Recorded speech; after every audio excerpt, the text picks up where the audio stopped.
The word struck her like a blade drawn across silk, clean and devastating and utterly public. "You're not worth choosing." Hadrian Voss delivered the verdict with the casual cruelty of a man discarding a wilted flower, his voice pitched just loud enough for the cluster of guests nearby to hear. The ballroom of Whitmore House continued its glittering dance around them, but Carenza Ashford felt the ripple of attention spreading outward like poison in still water. Her lungs forgot how to function. She stood frozen in her borrowed gown of pale silver, a dress her mother had altered 3 times to fit properly, her gloved hands still extended in the gesture of reaching for him. For the man who had courted her for 4 months, the man who had whispered promises in moonlit gardens and sent letters sealed with crimson wax. The man who had told her, just last week, that he intended to speak with her father about a formal arrangement. Now he looked at her as if she were a stranger who had presumed too much. "Hadrian," she breathed, hating the tremor in her voice. "I don't understand. You said—" "I said many things." He adjusted his cravat with manicured fingers, his handsome face arranged in an expression of bored inconvenience. "Surely you didn't think I was serious? A man of my position, aligning himself with a family drowning in debt?" He laughed, a sound like breaking glass. "You were a diversion, Miss Ashford, a pleasant way to pass the time until someone suitable presented herself." The whispers swelled around her now, a symphony of scandal. She could feel the heat of 100 gazes pressing against her skin. I could see the flutter of fans raised to conceal delighted smiles. The Ashford girl, publicly humiliated. What entertainment for a Tuesday evening. Her brother Silas was somewhere in this ballroom. Her mother had remained home, too ill for social engagements. Thank God for that small mercy. At least her mother would not witness this destruction firsthand. "Someone suitable," Carenza repeated, her voice hollow. Hadrian's smile widened, displaying perfect teeth. "Lady Sabine Harcourt has agreed to receive my courtship. Her father's estates border mine quite conveniently, and her dowry is substantial." He leaned closer, dropping his voice to a theatrical whisper that still carried to eager ears. "You must understand, darling. When a man looks at his future, he must see profit, not charity." Something cracked inside her chest, not her heart. That would be too simple, too romantic. This was something deeper. Pride, perhaps, or the last fragile thread of hope she had carried since her father's investments collapsed 2 years ago, taking everything they owned except the crumbling townhouse and the Ashford name. She should curtsy and retreat. She should gather the shreds of her dignity and disappear into the crowd before the gossip calcified into permanent ruin. That was what a sensible woman would do. Carenza had never excelled at being sensible. "You courted me knowing you had no intention of honoring your words," she said, and her voice emerged steadier now, sharpened by something cold and bright. "You let me believe. You let my family believe." "Your family believed what they wished to believe." Hadrian waved a dismissive hand. "I made no formal promises. If you constructed fantasies from ordinary pleasantries, that is hardly my fault. You spoke of marriage. I spoke of many things. I speak to my horse quite passionately as well. That doesn't mean I intend to wed the creature." Laughter rippled through the assembled witnesses. Carenza felt her face burn, felt the hot pressure of tears she absolutely refused to release. Not here. Not in front of these vultures in their silks and jewels, watching her devastation like it was the evening's entertainment. She opened her mouth to respond, though what she intended to say she never discovered. Because at that precise moment, a new voice cut through the murmurs like a sword through gossamer. "Fascinating logic, Voss. Though I wonder if your horse appreciates the comparison to Miss Ashford. I suspect the horse has rather more dignity." The crowd parted. Carenza turned, her breath catching, and found herself staring at a man she had noticed earlier, but never expected to approach. He stood taller than Hadrian by several inches, broad-shouldered beneath an impeccably tailored coat of midnight blue. His dark hair was swept back from a face that balanced aristocratic severity with an unexpected warmth around the eyes the color of aged whiskey, amber and deep and currently fixed on Hadrian Voss with unmistakable contempt. The whispers shifted tenor, transforming from scandal to astonishment. "Your Grace," Hadrian said, and the confidence in his voice wavered almost imperceptibly. "I didn't realize you were attending this evening." "Evidently not," the stranger replied. Or I suspect you might have conducted your cruelty with slightly more discretion." "Your Grace," the title registered dimly through Carenza's shock. This was a duke. A duke had just publicly rebuked Hadrian Voss on her behalf. The stranger turned to face her fully, and the weight of his attention was startling. Not invasive, but thorough, as if he were cataloging details others might miss. The slight unraveling of a curl at her temple, the tension in her jaw, the way her hands had curled into fists at her sides, fingernails pressing crescents into her palms through her thin gloves. "Miss Ashford," he said, and the sound of her name in his voice sent an inexplicable shiver down her spine. "I believe you promised me the next waltz." She had promised him nothing. She had never spoken a single word to this man in her life, but his eyes held hers with a message as clear as printed text. "Play along, and I will get you out of this." Carenza understood then that she had two choices: refuse and remain here to be picked apart by scandal-hungry guests who would dine on her humiliation for weeks, or accept the hand of a stranger whose name she didn't even know and follow him into whatever came next. She had spent 2 years being sensible, being careful, being the dutiful daughter who counted pennies and wore last season's fashions and pretended not to notice when former friends crossed the street to avoid her family's misfortune. Where had sensible gotten her? Standing in a ballroom, publicly discarded like refuse. Carenza placed her hand in the Duke's outstretched palm. "Forgive me, Your Grace," she said, somehow keeping her voice steady. "The evening's events quite distracted me. I am ready now." Something flickered in his amber eyes. Approval, perhaps, or surprise. He tucked her hand into the crook of his arm, nodded once to Hadrian Voss, a dismissal so casual it bordered on insulting, and guided her away from the wreckage of her former hopes.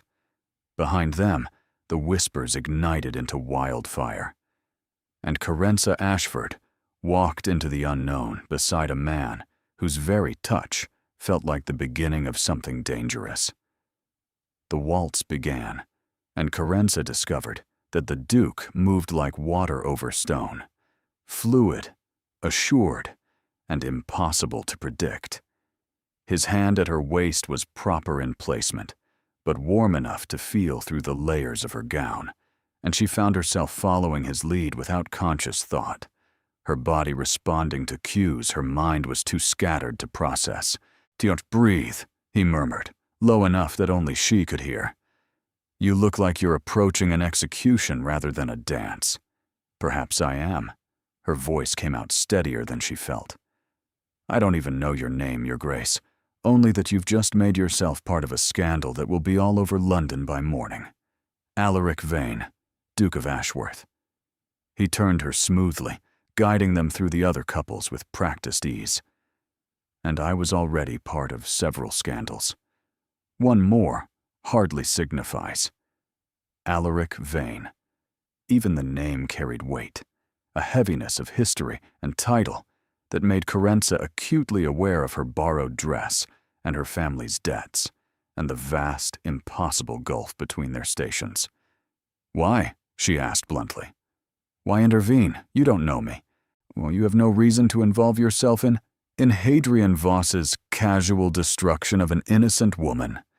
His jaw tightened almost imperceptibly. I have my reasons. Which are? None of your concern at present. It was not an answer, and they both knew it.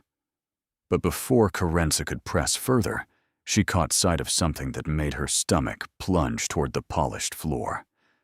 Lady Sabine Harcourt stood at the edge of the dance floor, resplendent in rose-colored silk, watching their waltz with undisguised fury. Beside her, an older woman in severe black whispered urgently into her ear, presumably her mother, given the matching expressions of calculated displeasure. But it was not Lady Sabine who seized Carenza's attention. It was the cluster of women forming behind her. The Countess of Whitmore, their hostess, saw her face arranged in careful neutrality. Mrs. Pemberton, known throughout society for her vicious tongue. Lady Adele Crane, whose husband managed half the gossip sheets in London. They were gathering, circling, preparing. They're going to intercept us when the dance ends, Carenza said quietly. They'll want to know who I am, what claim I have on your attention. And when they discover the truth, they'll discover nothing but what I choose to tell them. The music swelled toward its conclusion. Around them, couples slowed and separated, the ritual of the waltz reaching its inevitable end. Carenza felt panic rising in her throat, sharp and metallic. Your Grace, I appreciate the rescue, truly I do. But this cannot end well. I should simply leave. Find my brother, and make our excuses. And give them exactly what they expect. Alaric's hand tightened fractionally at her waist, holding her in position as the final notes faded.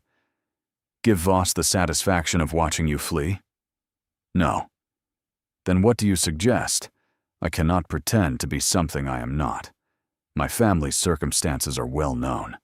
The moment they start asking questions, they will ask questions of me, he interrupted smoothly. And I will provide answers. Follow my lead, Miss Ashford. You've done admirably so far. She wanted to argue. Every rational thought screamed that she should extract herself from this situation before it spiraled further beyond her control. But the alternative was surrender, slinking away in defeat, while Hadrian Voss watched and smiled and congratulated himself on escaping an unsuitable attachment. Such Carenza had survived 2 years of reduced circumstances, pitying glances, and closed doors. She had endured watching her father retreat into silence and her mother pretend that mending other people's clothes was merely a pleasant hobby. She had smiled through humiliation more times than she could count. But something about tonight, about Hadrian's casual cruelty, about this stranger's unexpected intervention, had ignited a spark she thought had long since been extinguished. Very well, she said quietly. I'll follow your lead. The waltz ended. They separated with proper formality, his bow matching her curtsy with geometric precision. And then the wolves descended. Your Grace, the Countess of Whitmore arrived first, her smile bright and predatory. What a delightful surprise to see you dancing this evening. I had quite given up hope you would grace my humble ball with such participation. Lady Whitmore, Alaric inclined his head with cool politeness. The music proved irresistible. Evidently, her gaze slid to Carenza, assessing and sharp. I don't believe I've had the pleasure of meeting your companion, though she does seem familiar. Have we been introduced, my dear?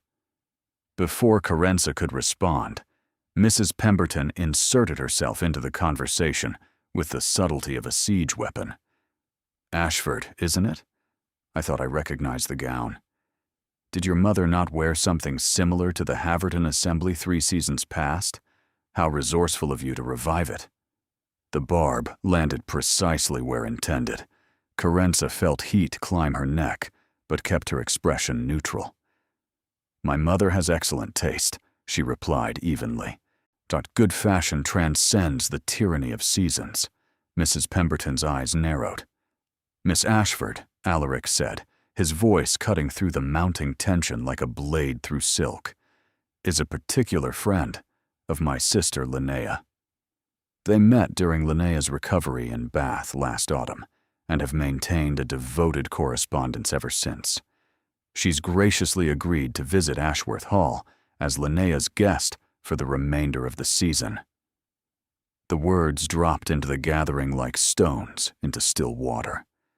Ripples of surprise spread outward, recalculating, reassessing.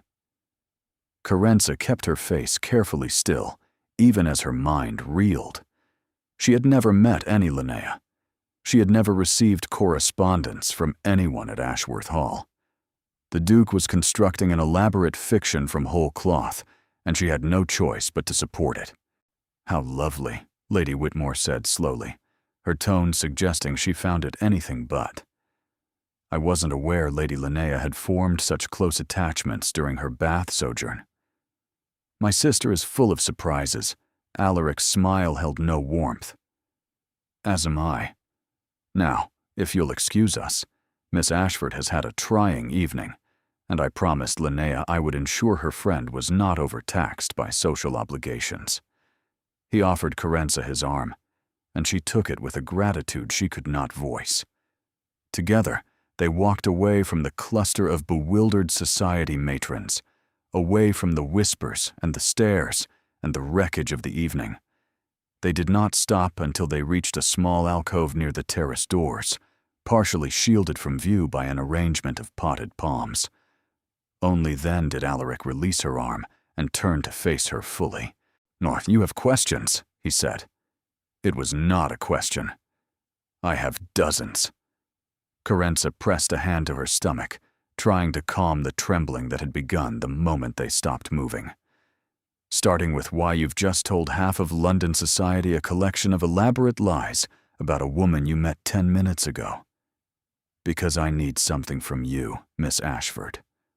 His whiskey-colored gaze held hers, unblinking and intense. "And I believe after tonight, you might need something from me as well." The words hung between them, weighted with implication. "What could you possibly need from me?" Carenza asked slowly. "I have nothing. No fortune, no connections, no influence. As Hadrian so eloquently noted, I am not worth choosing." Something flickered across Alaric's face. Anger, perhaps, though not directed at her. Hadrian Voss is a fool who measures worth in ledger books. His opinion is irrelevant. His opinion just destroyed what remained of my reputation. "His opinion," Alaric countered, "gave me an opportunity I've been waiting 3 weeks to find." He stepped closer, his voice dropping to a murmur that sent inexplicable shivers down her spine. "I need a woman who society believes I'm courting. Someone convincing enough to deflect the relentless matchmaking of my aunt and the expectations of half the ton. Someone intelligent enough to navigate the performance, but unknown enough to disappear when the charade concludes." Carenza stared at him. "You want me to pretend to be your romantic interest?" "I want you to stay at Ashworth Hall as my sister's guest, which you now publicly are, thanks to my announcement, and allow society to draw its own conclusions about our association." His jaw tightened. "In exchange, you'll have comfort, security, and when this ends, references and connections that will open doors currently closed to you." "Why?" The question came out sharper than she intended. "Why me? There must be dozens of women who would—" "There are dozens of women who would expect the performance to become reality." Alaric's voice went flat. "Who would see this as a path to becoming the next Duchess of Ashworth? You, Miss Ashford, have just been publicly and humiliatingly informed that you are not worth choosing. No one, least of all you, would believe a man like me would genuinely pursue a woman in your circumstances." The brutal honesty of it stole her breath. "You need me," she said slowly, "because I'm ruined. Because no one would believe you actually want me. I need you because you have nothing to lose and everything to gain. As do I." The ballroom continued its glittering dance beyond their alcove. Somewhere out there, Hadrian Voss was probably celebrating his narrow escape. Lady Sabine Harcourt was probably already planning her triumphant engagement announcement.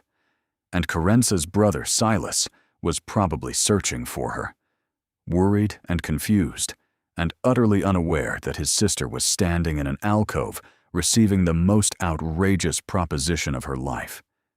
She should refuse. Every instinct screamed that this was madness, that agreeing to such an arrangement would only lead to greater disaster. She was a merchant's daughter, with a ruined reputation and empty pockets. He was a duke who moved through society like a blade through water. But where had caution gotten her, standing in a ballroom, publicly discarded like refuse? "If I agree," she said carefully, "I have conditions." Something shifted in Alaric's expression. Surprise, perhaps, or the beginning of respect. "Name them." Carenza's pulse raced against her ribs, but she kept her voice steady.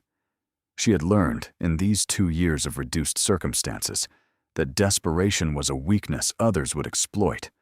Whatever this man wanted from her, she would not give it cheaply. "First," she said, "my mother must be informed. Properly, respectfully, with a letter that explains I've accepted a position as Lady Linnea's companion for the season. No mention of courtships or arrangements. She's been ill, and I won't have her worrying about rumors she cannot investigate. Reasonable." Alaric nodded once. "Continue." "Second, when this arrangement ends, however it ends, I want references. Letters of introduction from your sister, from any respectable connections she can provide. I have no intention of returning to the life I'm currently living. I need doors opened that are presently sealed against me. Also reasonable, though more complex to execute. What else?" Carenza lifted her chin, meeting his amber gaze with a directness that felt reckless. "Third, and most importantly, the moment you decide to pursue a real courtship with any woman, this ends immediately. I don't care if it's Lady Sabine Harcourt or the Queen herself. I will not be used as a shield while you conduct genuine romantic business behind my back. I have been made a fool once tonight. I will not allow it to happen again." The silence that followed her words stretched taut as a bowstring. Alaric studied her with an intensity that made her skin prickle, his expression unreadable. She wondered if she had overstepped, if her conditions had transformed her from useful to troublesome. Perhaps he would simply retract his offer and leave her to navigate the wreckage of the evening alone. Then, slowly, he extended his hand. "You have my word," he said. "All 3 conditions. Do we have an agreement, Miss Ashford?" She looked at his outstretched hand, elegant, powerful, belonging to a world that had never welcomed her, and likely never would. She thought of her mother, bent over mending at midnight, her father, silent in his study, drowning in guilt he could not voice, her brother Silas, whose optimism had survived every setback, but whose schemes never quite succeeded. She thought of Hadrian Voss, his beautiful face twisted with contempt. "You're not worth choosing." Carenza took the Duke's hand. "We have an agreement." His grip was warm and firm, sealing a bargain that felt less like a business arrangement and more like stepping off a cliff into unknown darkness. When he released her hand, she felt oddly bereft. "The carriage will be brought around," Alaric said, already shifting into practical mode. "You'll need to collect your brother." I assume the young man currently scanning the ballroom with increasing panic. "Is your relation?" Carenza turned to see Silas weaving through the crowd, his expression a mixture of confusion and concern. He had clearly heard enough gossip to understand something significant had occurred, but lacked the details to make sense of it. "Yes, that's Silas. Inform him that you've accepted an invitation to visit Ashworth Hall. Keep the explanation simple. A friendship with my sister, an opportunity too valuable to refuse. He doesn't need to know the particulars. He'll have questions. Then give him answers that satisfy without illuminating. Alaric's tone was matter-of-fact, as if he routinely orchestrated elaborate deceptions. Perhaps he did. My sister Linnea will genuinely enjoy your company. She's been starved for companionship since our father's death 8 months ago, and the aunt who now manages our household is not known for her warmth. Whatever fiction we construct for society, the friendship between you and Linnea need not be performance. 8 months. His father dead only 8 months. Carenza filed the information away, recognizing grief in the careful flatness of his voice.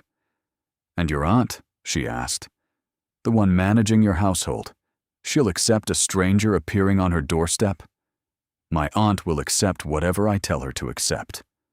A muscle twitched in his jaw. "Though, I won't pretend she'll be pleased.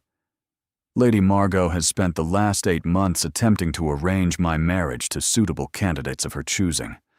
Your arrival will complicate her plans considerably." "Wonderful. So I'll be walking into a household where the authority figure despises my presence." Carenza managed a thin smile. "That sounds familiar enough. Lady Margot doesn't despise anyone. She simply has strong opinions about propriety and lineage, and she expresses them with vigor." Alaric paused. "You should know that she'll investigate your background thoroughly. Every detail of your family's circumstances will be examined. There's nothing to hide. My father made bad investments. We lost everything except a crumbling townhouse and a name that used to mean something. It's humiliating, but it's not scandalous. Then you have nothing to fear from her scrutiny." Silas had spotted them now, and was making his way toward the alcove with determined strides. Carenza had perhaps 30 seconds before she would need to explain to her brother why she was standing in a secluded corner with the Duke of Ashworth. "One more thing," she said quickly. "You mentioned needing to deflect matchmaking from your aunt, but you haven't explained why. Most men in your position would simply choose a bride and be done with it." Alaric's expression shuddered like a window closing against cold wind. That is not a conversation for tonight. But it is a conversation we'll have. Perhaps." He stepped back, putting proper distance between them as Silas approached. "For now, focus on surviving the next hour. Collect your brother. Make your excuses to our hostess. By the time you reach the entrance hall, my carriage will be waiting. Tonight? You expect me to come to Ashworth Hall tonight? I expect you to seize the opportunity before society has time to solidify their narrative about this evening." His golden brown eyes held hers with unsettling intensity. "Right now, they're confused. They saw Voss humiliate you, and then they saw me intervene. They don't know what to make of it. If you vanish into my household tonight, the confusion becomes mystery.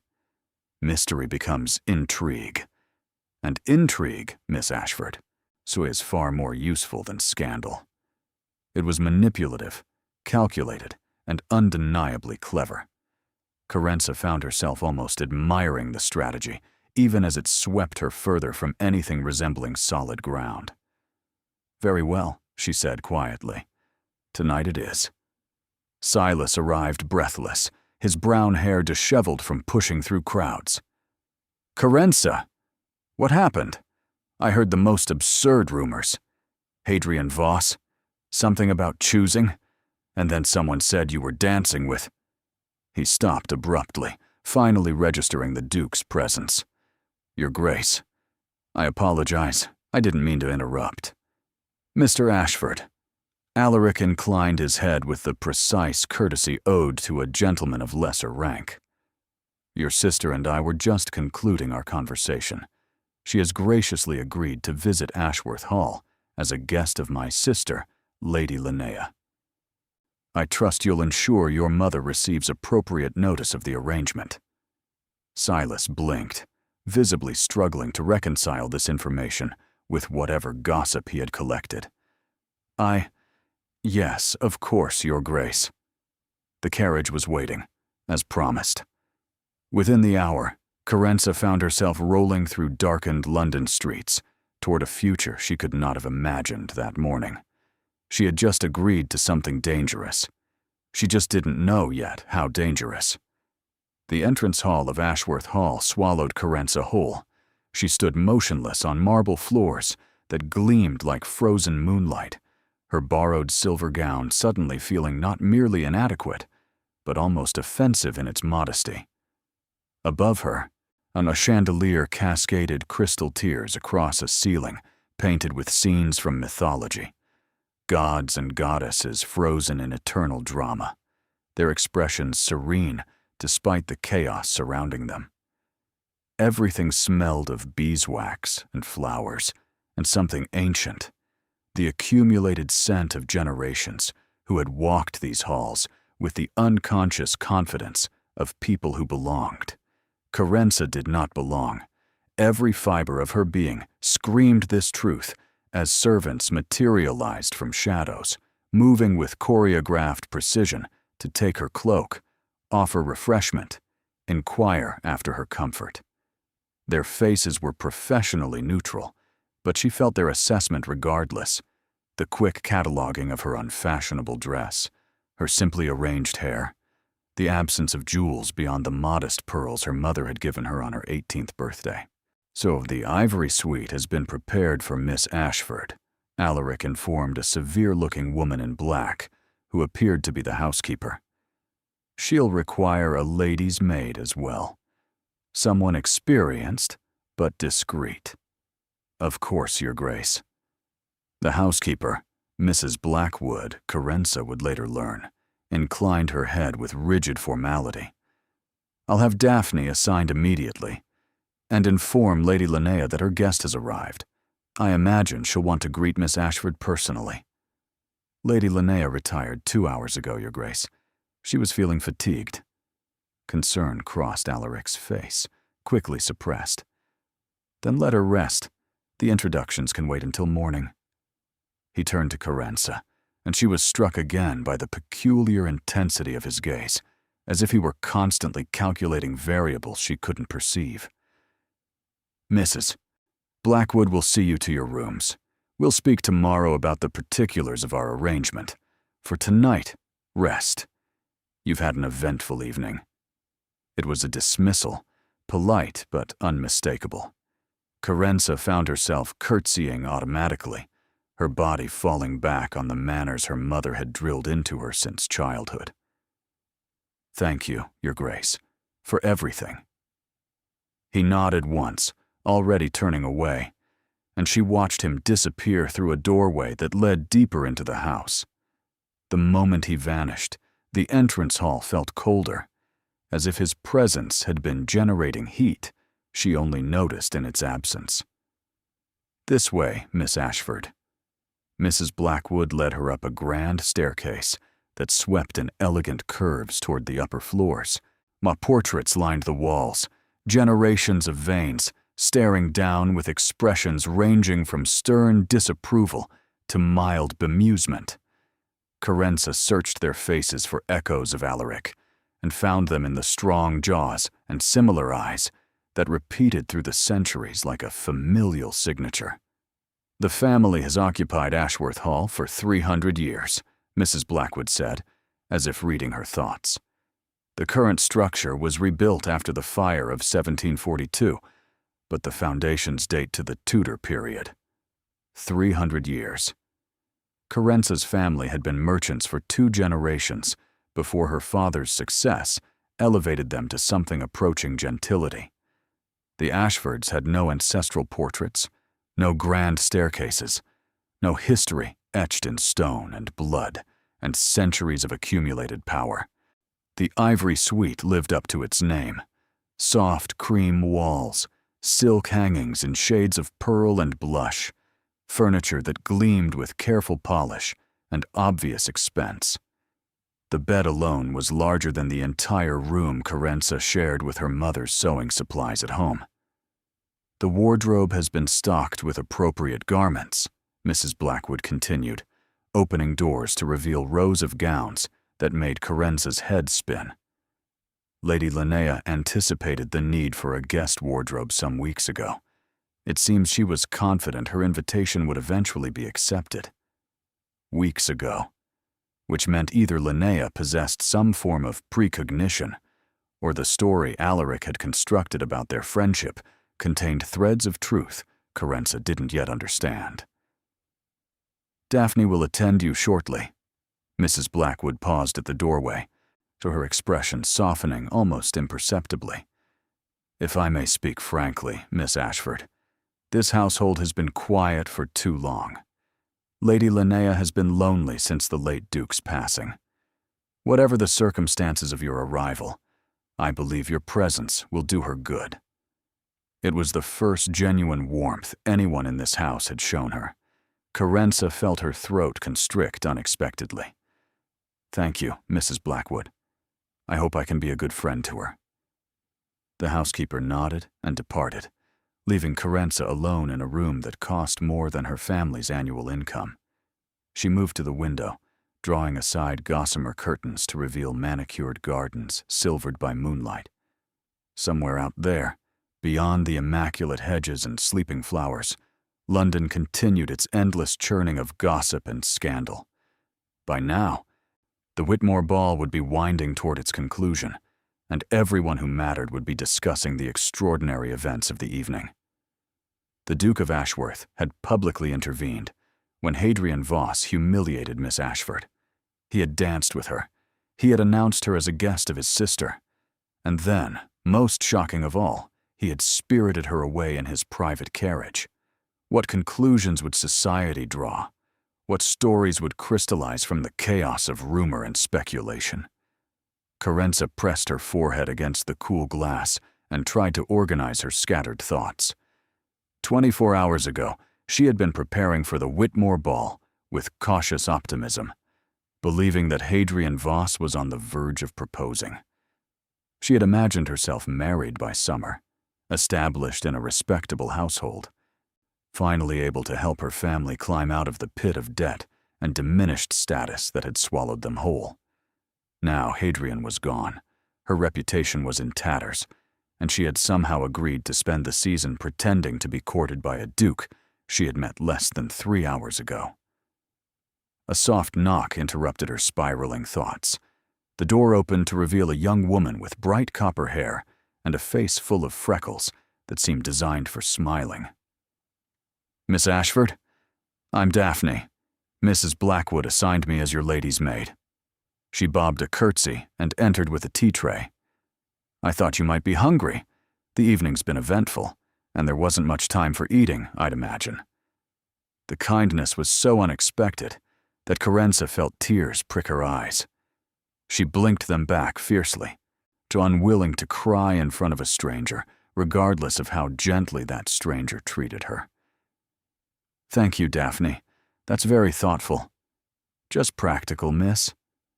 Daphne set about arranging the tray on a small table near the fire. "You'll have a busy day tomorrow. Lady Linnea rises early when she's excited, and she's been talking of nothing but your arrival for weeks. Best you eat now and get some rest." There it was again. Weeks of anticipation for a friendship that didn't exist, for a guest who had been selected only hours ago through the strangest circumstances imaginable. "Daphne," Carenza said carefully, "what exactly has Lady Linnea been saying about my arrival?" The maid's hand stilled briefly over the teacups. "Just that she was expecting a friend from Bath, miss. Someone she'd grown fond of during her recovery. She didn't share many details." A pause. "Lady Linnea doesn't share many details about anything, really. She's private in her way. But she's been happier these past weeks, knowing you were coming. Whatever the full truth is, miss, and I'm not asking, that's not my place, I think you'll be good for her. Whatever the full truth is. So the servants, at least, suspected that the story was not as straightforward as it appeared. But they were choosing not to investigate, not to question. Whether out of loyalty to the family or simple pragmatism, Carenza couldn't tell. She sipped her tea and ate the delicate sandwiches Daphne had provided, tasting nothing through the fog of exhaustion and anxiety. When Daphne finally helped her into a nightgown of softer cotton than she had ever worn, Carenza crawled into the massive bed and stared at the canopy above her. Tomorrow she would meet Linnea, the sister whose friendship she was supposed to have cultivated in Bath. Tomorrow she would face Lady Margot, the aunt who managed this household with vigor and strong opinions about propriety. Tomorrow she would begin the performance that would define the next several months of her life. But tonight, in this beautiful room with its silk hangings and moonlit gardens, she could simply exist in the suspended moment between her old life and whatever came next. She fell asleep faster than she expected, dreaming of warm amber eyes and ballroom chandeliers and the sound of Hadrian's voice saying words she would never forgive. "You're not worth choosing." Morning arrived with the particular cruelty reserved for those who had slept poorly in unfamiliar surroundings. Carenza woke to find Daphne already moving about the room, laying out a morning dress of soft lavender that fit as if it had been made for her measurements specifically. The coincidence was too precise to be accidental, and she added it to the growing list of mysteries surrounding Lady Linnea's supposed anticipation of her arrival. "Lady Margot takes breakfast at 8 o'clock precisely," Daphne informed her, while arranging her hair into a simple but elegant style. "She requests that all household members attend, guests included. Lady Linnea usually joins around 8:30. She's not fond of early mornings, but she'll make an exception today, I'm sure." "And His Grace?" "The Duke breakfasts at 6 and spends the morning hours in his study." Daphne met her eyes in the mirror with an expression that suggested careful diplomacy. "He prefers to manage estate business without interruption. You might not see much of him during daylight hours, miss." So Alaric would be absent, leaving Carenza to face the formidable Lady Margot without ally or defender. Wonderful. She descended the grand staircase at precisely 8 o'clock, her palms damp inside her gloves, her pulse beating in a regular rhythm against her throat. A footman directed her to the breakfast room, a sunny chamber overlooking the eastern gardens, decorated in shades of yellow and cream that should have felt cheerful, but instead felt like an interrogation chamber dressed in pleasant disguise. And Lady Margot was already seated at the head of the table. She was perhaps 55 years old, though the severity of her features made accurate estimation difficult. Silver hair swept back from a face that shared certain structural similarities with Alaric, the strong jaw, the high cheekbones, but her eyes were pale blue rather than amber, and they contained none of his hidden warmth. She wore black, still in mourning for her brother, and the darkness of her attire seemed to absorb the morning light rather than reflect it. "Miss Ashford," Lady Margot did not rise. "Sit." It was not an invitation. Carenza sat. "Tea or chocolate?" "Tea, please." "Thank you." No, Lady Margot. A servant poured with mechanical precision, while Lady Margot studied Carenza, the way a naturalist might study a peculiar specimen, with detached interest and the faint suggestion of distaste. "My nephew informs me that you are a friend of Linnea's from her Bath sojourn," Lady Margot said eventually. "He claims you met during her recovery and have maintained devoted correspondence ever since."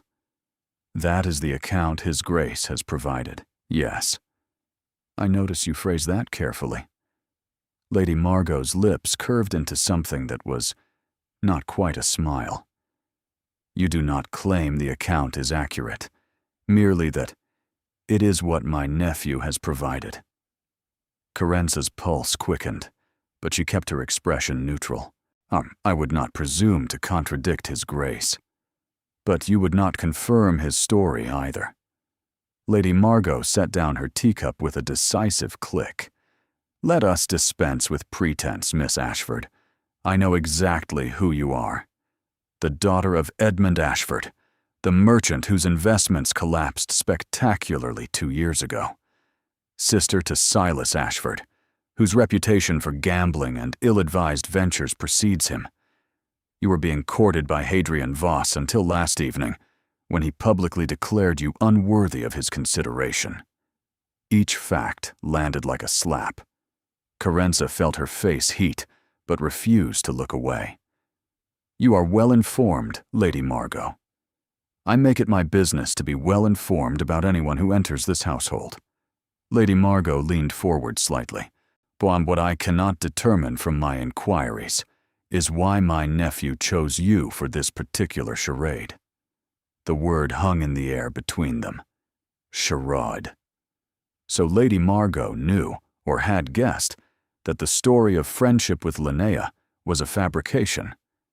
The question was whether she intended to expose the deception or simply understand it. Perhaps, Carenza said slowly, you should ask His Grace directly. I have asked him. He provided his customary evasions. Lady Margot's expression sharpened. My nephew has been avoiding the subject of marriage since his father's death. I have presented him with suitable candidates, women of breeding, fortune, and appropriate family connections, and he has rejected each without explanation. Lady Sabine Harcourt was my most recent effort, and I believed he was finally warming to the match. Then you appeared, and everything became considerably more complicated. I apologize for the complication. Do you? Lady Margot studied her with unsettling intensity. Or do you see opportunity in the chaos you've created? The accusation stung because it contained a grain of truth. Carenza had seen opportunity in Alaric's proposal, a chance to escape her circumstances, to secure her future, to rebuild something from the wreckage of the Whitmore ball. But that did not make her a fortune hunter or a schemer.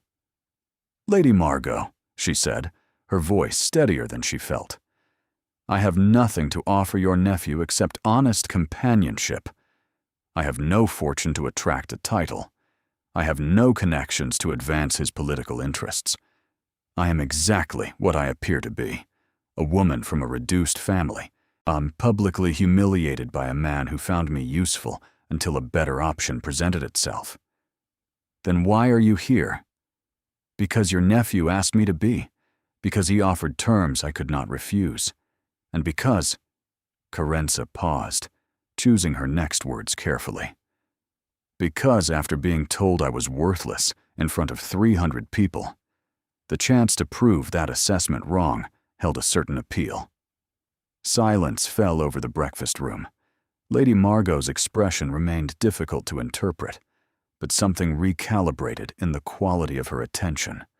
A reassessment, perhaps, or the beginning of grudging respect. You have spine, Lady Margot said finally. I did not expect that. I've had 2 years to develop it. Yes, I imagine reduced circumstances would cultivate a certain resilience. Lady Margot reached for her tea again, on her movements deliberate. Very well, Miss Ashford. I will tell you what I told your predecessor in my nephew's schemes, the woman he hired to distract from Lady Genevieve Thornwood's pursuit last season. Carenza blinked. There was someone before me? There have been several someones, though none lasted more than a few weeks. My nephew is creative in his evasions. Lady Margot's tone was dry. What I told them, and what I tell you now, is this. I do not care about your background, your fortune, or your family's unfortunate circumstances. I care about Alaric's well-being and Linnea's happiness. Those are the only considerations that matter to me. Alaric? The name emerged before Carenza could stop it. His father called him by his middle name, Sebastian. Everyone else uses Alaric. A shadow crossed Lady Margot's features. Well, my brother died 8 months ago, and his son has not grieved properly. He buries himself in estate management and parliamentary duties and clever schemes to avoid marriage. He performs his responsibilities with mechanical precision, but feels nothing. He is surviving, Miss Ashford, but he is not living. The words echoed something Carenza had sensed in Alaric the previous evening. The controlled distance, the calculated responses, the moments when emotion flickered beneath the surface only to be ruthlessly suppressed. "And you believe forcing him into marriage would help?" she asked quietly. "I believe he needs connection, purpose beyond duty, someone who sees past the title to the man beneath." Lady Margot's pale eyes held hers. Lady Sabine Harcourt would have been a competent duchess, but a terrible companion. She sees only the prestige, the position, the power. She would never challenge him, never push past his defenses, never demand that he actually feel anything. "And you think I would?" "I think you already have." Lady Margot rose, signaling the end of the interview. "Last night, for the first time in 8 months, my nephew made a spontaneous decision. He intervened in your humiliation without plan or preparation. He brought you into this house on impulse rather than strategy. Whatever else you are, Miss Ashford, you are interesting. And interesting is more than any of my carefully selected candidates have managed to be." She moved toward the door, then paused, looking back over her shoulder. "One warning. If you hurt him, if you use his grief or his vulnerability for your own advancement, I will ensure you regret it. My brother built this family's influence over 50 years, and I will protect his legacy with every weapon at my disposal." The threat was delivered with the same calm precision as everything else Lady Margot said. Carenza did not doubt its sincerity. "I understand, Lady Margot." "Good." The older woman's expression softened fractionally. "Now finish your breakfast. Linnea will be down shortly, and she has been anticipating this meeting for some time, even if the circumstances are not quite what she imagined." Lady Margot departed, leaving Carenza alone with her cooling tea and 1,000 new questions. She had expected hostility. She had prepared for interrogation and disapproval, and the cold dismissal reserved for women who overstepped their station. What she had not expected was insight. Lady Margot understood her nephew's emotional withdrawal in ways that Alaric himself probably did not recognize. She saw the grief beneath the control, the avoidance beneath the duty, the desperate need for connection beneath the elaborate schemes to avoid entanglement. And she had compared Carenza favorably to the carefully selected candidates, not because of breeding or fortune, but because Carenza was interesting, because she had already provoked a spontaneous reaction from a man who lived his life according to meticulous calculation. The breakfast room door burst open, and a young woman exploded through it, like a force of nature given human form. "You're here. You're actually here." Linnea Vane crossed the room in 3 strides and seized Carenza's hands before she could rise from her chair. "I've been waiting weeks for this. Why, and now you're finally here, and everything is going to be wonderful." Carenza stared at the girl who was supposedly her dearest friend, dark-haired like her brother, but with warm brown eyes that sparkled with uncontained enthusiasm. She was thin, perhaps too thin, with the pale complexion of someone recovering from serious illness, but her energy seemed endless, radiating outward like heat from a flame. "Lady Linnea," Carenza managed. Linnea. Just Linnea. We're past formalities, aren't we?" The girl released her hands only to pull up a chair beside her, ignoring the proper seating arrangement entirely. "Now, tell me everything.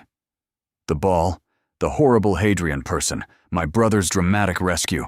I want every detail." Whatever Carenza had expected from this meeting, it was not this immediate, overwhelming acceptance.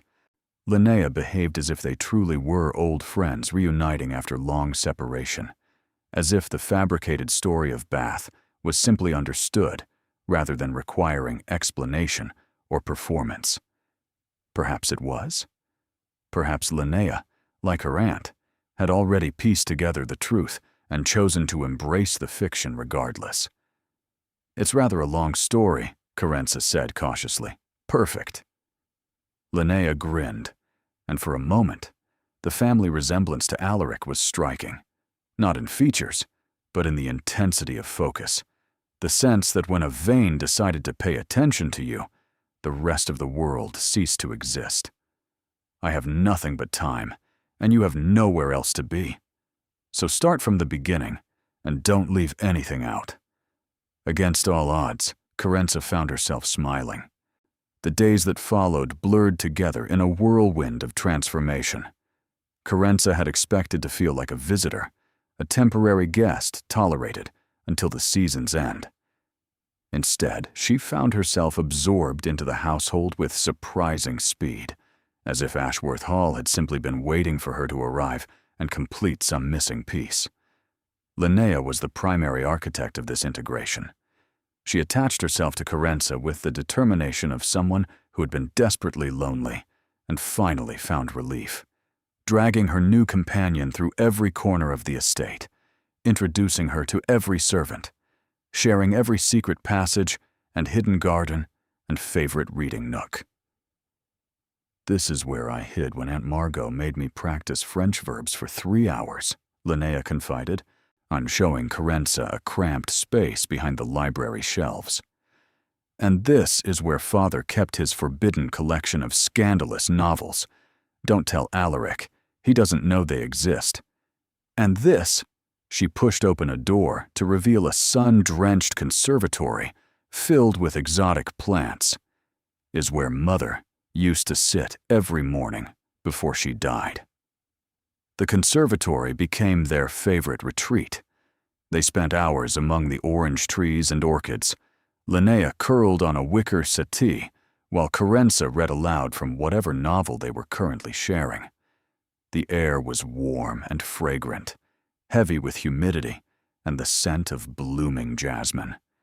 And in those quiet moments, the pretense of the arrangement seemed to fade into something more genuine. Linnea never asked directly about the true nature of Carenza's presence, but sometimes, when they sat in comfortable silence, she would say things that suggested she understood more than she admitted. "Alaric has been different since you arrived," she observed one afternoon, her eyes closed against the afternoon sun. "More present, less like a ghost going through the motions." "I've barely seen him," Carenza replied, which was true. Alaric took his breakfast before anyone else rose and spent his days closeted in his study with estate managers and solicitors and an endless parade of business that apparently could not wait. They crossed paths at dinner, where he was polite but distant, and occasionally in the hallways, where he nodded with formal courtesy and continued on his way. "That's exactly what I mean." Linnea opened one eye. "Before you came, he was like a machine, perfectly efficient, perfectly controlled, perfectly empty. Now he's avoiding you, which means he's aware of you, which means you've gotten under his skin somehow. I'm not sure that's a compliment." "It absolutely is." Linnea sat up, her expression suddenly serious. "My brother has been sleepwalking through his life since Father died. Mother's death broke something in Father, but Father's death broke something in Alaric. Different kinds of broken, but broken nonetheless." "What do you mean?" "Father grieved openly. He missed Mother every day, and he let us see it. He talked about her constantly, kept her portrait in his study, and visited her grave every Sunday. His grief was present, visible, part of who he was." Linnea's voice softened. "Alaric doesn't grieve like that. He just stopped feeling anything at all. Like he decided the only way to survive was to turn everything off." Carenza thought about Lady Margot's words at their first meeting. He is surviving, but he is not living. Two different women who loved Alaric Vane had arrived at the same conclusion, and neither knew how to pull him back from the precipice of his own emotional withdrawal. "I'm not sure what you expect me to do about it," Carenza said carefully. "This arrangement, whatever it actually is, ends when the season ends. I'm not here to fix anyone." "I'm not asking you to fix him." Linnea reached over and squeezed her hand. I'm just asking you not to let him push you away. Everyone else accepts the distance because they think a duke is supposed to be distant. But you're not everyone else. You have no reason to be impressed by his title. And you've already seen him at his most human, rescuing a damsel in the middle of a ballroom. Maybe you can remind him what that felt like. The conversation stayed with Carenza long after Linnea drifted off for her afternoon rest. She found herself watching for Alaric with new attention, cataloging the small details of his carefully constructed distance. The way he entered rooms already armored in polite formality. The way he answered questions with just enough information to satisfy without revealing anything personal. The way his eyes sometimes went distant in the middle of conversations, as if part of him had retreated somewhere no one could follow. He was avoiding her. Linnea was right about that. But she was also right that avoidance required awareness, and awareness suggested she had affected him somehow. The question was what to do about it. The modiste arrived 3 days after Carenza's arrival, a whirlwind of French vowels and measuring tapes named Madame Colbert. She clucked over Carenza's proportions with professional appreciation, ordered fabrics in colors that would illuminate her complexion, and promised a complete wardrobe within the fortnight. His grace was most specific, Madame Colbert confided, while pinning a muslin sample to Carenza's bodice. Quality without ostentation, he said. Elegance that whispers rather than shouts. He has exquisite taste for a man. Did he? Carenza kept her expression neutral, but something warm curled in her chest at the thought of Alaric providing specific guidance for her wardrobe. It seemed an unexpectedly intimate thing for a man maintaining careful distance to concern himself with. Most gentlemen simply say, spend whatever necessary, and wash their hands of the matter. Madame Colbert adjusted a seam with expert fingers. But His Grace wanted to ensure you would feel comfortable. Those were his words exactly. I want her to feel comfortable, not costumed. Comfortable, not costumed. As if he understood, somehow, that Carenza's greatest fear in this arrangement was losing herself beneath layers of borrowed finery and assumed identity. That evening, she encountered him unexpectedly in the library. She had come searching for a volume of poetry Linnea had mentioned, expecting the room to be empty at this hour. Instead, she found Alaric standing by the window, silhouetted against the dying light of sunset, a glass of amber liquid in his hand. Miss Ashford.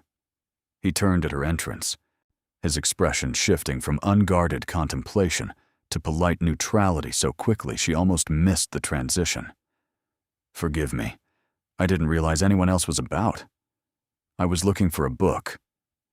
She hesitated in the doorway, uncertain whether to enter or retreat. I can come back later if... No, please. He gestured toward the shelves.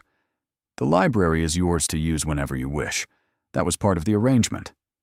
She moved toward the poetry section, acutely aware of his presence at the periphery of her vision. The library was large enough that they could have ignored each other easily, but somehow the space felt intimate, charged with unspoken tension. Linnea mentioned your father's collection was exceptional, she said, filling the silence. So I haven't had time to explore it properly yet. Father spent 40 years acquiring rare volumes. Alaric's voice was carefully neutral. His particular passion was romantic poetry, which my aunt found deeply inappropriate for a duke. She tried to convince him to collect military histories instead.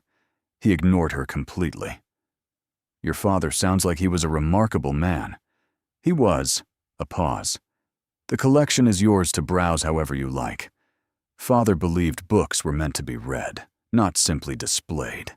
Carenza found the volume she was seeking and pulled it from the shelf, but she did not immediately leave. Instead, she turned to face Alaric properly, taking in the shadows beneath his eyes and the tension in his shoulders. You've been avoiding me, she said quietly. Surprise registered in his expression. I've been busy. You've been hiding. She kept her voice gentle rather than accusatory. Linnea says you've been different since I arrived. Lady Margot says I provoked a spontaneous reaction you weren't expecting. Neither of them seems certain whether that's good or bad, and neither, I suspect, do you. The silence stretched between them, fragile as spun glass. You're rather direct for a woman in a precarious position, Alaric said finally. I've been told I'm not worth choosing. After that, what do I have to lose by being honest? She met his eyes without flinching. If this arrangement is going to work, if we're going to convince society that you're genuinely interested in a woman like me, you cannot continue treating me like a stranger you hired. People will notice the distance. They'll talk. People will talk regardless. Then give them something better to talk about. Carenza stepped closer, close enough to see the amber flecks in his irises and the faint lines of sleeplessness around his eyes. Talk to me at dinner instead of addressing your plate. Acknowledge me when we pass in hallways instead of nodding like I'm a servant. Pretend, at least, that you find my company tolerable. His jaw tightened. I find your company considerably more than tolerable, Miss Ashford. That is precisely the problem. The admission hung between them, raw and unexpected. I don't understand, she breathed. I know. He set down his glass with careful precision. And I'm not certain I can explain it to you without making things considerably more complicated. More complicated than a fake courtship arranged over the wreckage of my public humiliation? A ghost of a smile crossed his features, the first genuine expression she had seen from him since the night of the ball. Fair point. He crossed to one of the shelves and retrieved a small leather-bound volume, offering it to her with an almost hesitant gesture. This was my mother's favorite. She used to read it in the conservatory every morning, according to Linnea. I thought, perhaps you might enjoy it. Carenza took the book, her fingers brushing his in the transfer. The touch sent an unexpected jolt through her, electric and unsettling. Why? She asked. Why give me this? Because you asked me to treat you as more than a stranger. His gaze held hers, and she saw something there she hadn't noticed before. Vulnerability, carefully hidden beneath layers of control. This is me trying. She looked down at the book. The gilt letters on the cover had faded with age, but she could make out the title, Sonnets for the Unconventional Heart. Thank you, she said softly. I'll take good care of it. I know you will. He moved toward the door, pausing at the threshold to look back at her. For what it's worth, Miss Ashford, Hadrian Voss was wrong. Whatever worth you possess has nothing to do with fortune or family connections. And anyone who fails to recognize that is a fool who deserves to be pitied, not mourned. He was gone before she could formulate a response, for disappearing into the shadowed hallway, like a man fleeing from something he couldn't name. Carenza stood alone in the library, clutching his mother's book to her chest, and wondered how something that had begun as pure performance was already starting to feel dangerously real. The Pemberton ball arrived like a storm on the horizon, anticipated, unavoidable, and carrying the potential for destruction. 3 weeks had passed since Carenza's arrival at Ashworth Hall. 3 weeks of transformation, of learning to walk and speak and exist as someone who belonged in gilded ballrooms and aristocratic drawing rooms. 3 weeks of deepening friendship with Linnea, careful navigation of Lady Margot's watchful presence, and increasingly complicated feelings about a certain duke who had stopped avoiding her but had not yet begun explaining himself. Alaric had kept his word. He spoke to her at dinner now, asking about her day, her reading, and her impressions of the household. He acknowledged her in hallways with something warmer than formal nods.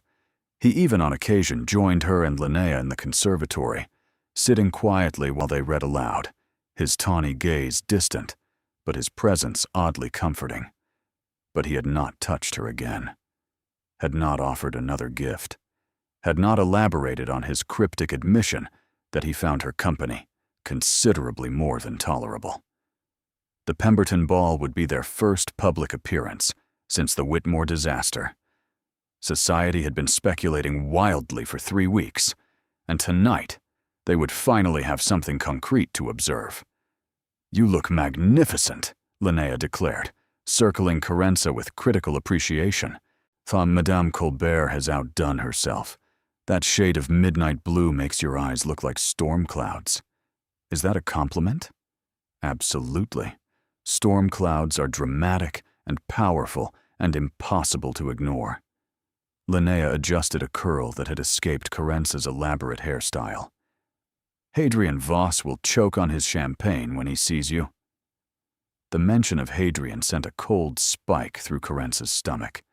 She had known, intellectually, that she would encounter him eventually. London society was not large enough to avoid anyone indefinitely, but knowing and preparing were different things entirely. Will he be there? Almost certainly. The Pembertons invite everyone, and Hadrian never misses an opportunity to display himself. Linnea's expression hardened. "But this time, you won't be alone. You'll have Alaric, and me, and even Aunt Margot if necessary. If he so much as looks at you wrong, we'll destroy him." The fierce loyalty in Linnea's voice made Carenza's throat constrict. 3 weeks ago, she had been friendless and humiliated. Now she had allies who spoke of destruction on her behalf as casually as discussing the weather. "Thank you," she said quietly. "For everything." "Don't thank me yet," Linnea grinned. "The evening hasn't even started. Save your gratitude for after we've conquered London society and left Hadrian Voss weeping into his cravat." The carriage ride to Pemberton House was tense with anticipation. Lady Margot had elected to remain home, claiming a headache, but more likely positioning herself to receive detailed reports from the servants' network that seemed to know everything happening in London at any given moment. And this left Carenza alone with Alaric and Linnea in the intimate confines of the Ashworth carriage. Alaric sat across from her, resplendent in formal evening wear that made him look even more intimidatingly aristocratic than usual. His eyes moved over her gown with an expression she couldn't quite decipher.